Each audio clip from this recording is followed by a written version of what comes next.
looks as though God is so unkind to us in this generation. In fact, even the world are wondering, is it lack of international intelligence that nobody knew about coronavirus before it hit us suddenly? Now what happened? And somebody asked me, is there no prophecy at all about this thing coming to pass? Now, my concern is not about whether there was prophecy. Of course, many pastors are coming out to say, we said this, we said that, and all of that. It's all right. It's all right. If that pays you, if you think that will add to your CV, it's okay. Please go ahead and blow it. It's not a problem for me. It's not a problem. But I want to say to you that God is still speaking to his people. God is not stingy with his information. But when a man stays on the terrestrial and he thinks of catching celestial vision, it's a lie. When a man stays within a wall, within walls that limit him, and yet he wants to live in an unlimited world, it's impossible. It doesn't work that way. There is a need to switch. There is a need to turn. That voice told John, come up hither. I will show you things which must be hereafter. Things that will be, and nothing can change it. I want to show it. But if you choose to stay where you are, sorry, I won't be able to show you. Look at the next verse. And immediately I was in the spirit. You see the switch? You see the switch of the spirit. John knew that to come up hither is not to climb a ladder. John knew that to come up hither is not about jumping up. In my tribe, we use a lot of proverbs. And you know, growing up, because I live in a very local setting, I learned a lot of proverbs. And there is this proverb that says, he who jumps up is closer to God. But excuse me, heaven is too far. That jumping up makes you get nearer to God. It's not by jumping. It's by switching. It's not by climbing. It's by switching. Even if you take a flight and you enter into spacecraft and you travel, maybe as far as where now? Either moon or any of those spaces. If you go there, any of those planets, if you go there, I tell you, you are still far from God. It is not by taking a spacecraft.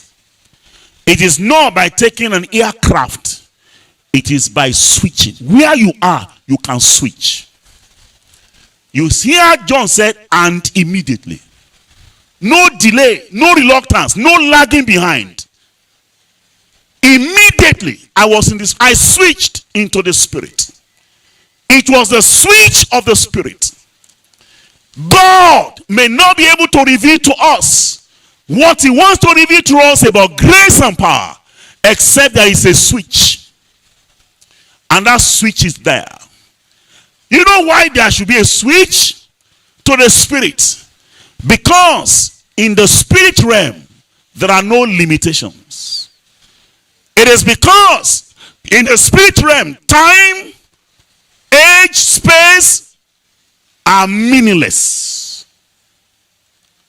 In fact, if you notice that those who want to travel very fast and they are traveling very far, they travel by air. If you don't mind though, if this will not affect your theory, 5G is an imitation of what I'm talking to you now. They want to imitate something that is powerful, something that is fast, something that is penetrating, something that can see beyond the walls, something that is almost unlimited. Now, I'm not an advocate of 5G, so don't label me as one. And I know your fear. No wahala. When a man has all his hope here, he has wahala. When a man has no hope of heaven, he is doomed. When a man makes all his investment here, he is doomed. How would they make a place? How would they declare a place earthquake zone? And then you go and build the best of your house there. Are you wise? Don't you have a domiciliary account and you can transfer to your account in heaven? Where moth, where no insects can corrupt it.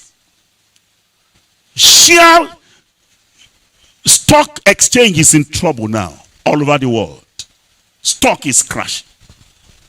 Moth is eating people's investment. And the way it's crashing, we have been praying that there will be a great recovery for economy of the world. You know it more than I do. I'm not an economist. I'm a preacher. But you see, there is so much unlimited power in the spirit. There is so much space in the spirit. Apart from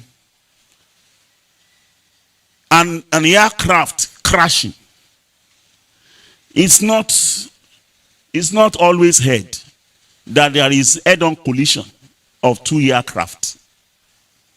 In fact, in my tribe, there is a proverb that the space is wide enough for birds not to touch each other. Many birds could be flying. They won't touch one another because it's so spacious. And I'm telling you this, peradventure, God by his spirit will persuade you also to switch. There is so much unlimitedness in the spirit.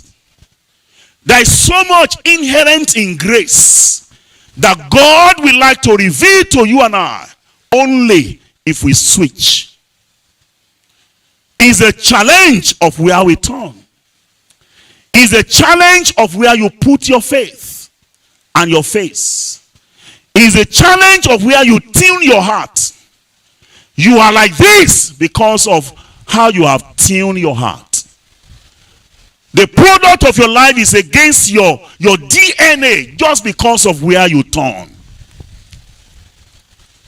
God this day has come to challenge us, to challenge you and to challenge me.